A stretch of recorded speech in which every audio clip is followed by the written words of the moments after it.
अरे ओ, मैं क्या करूंगा तेरी कंघी का। मेरे बाल तो ऐसे वो खुद डर से सीधे हो जाते हैं। Oh my gosh!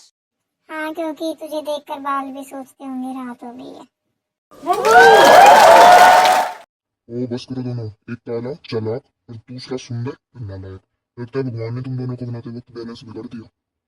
Uh-oh. पापा आप हमेशा मेरी टांग क्यों खींचते रहते हैं? बेटा वो इसलिए, तुम्हारी टांग खींचना आसान है ना, मोटी होती तो नहीं खींचती। पापा मैं काला सही पर दिल से गोरा हूँ। What? हाँ बेटा, दिल तो गोरा है पर बाहर से ऐसा लगता है जैसे चारकोल का एड शूट करके आया है।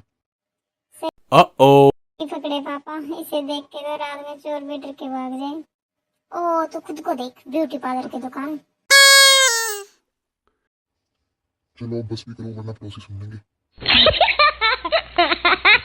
Thank you.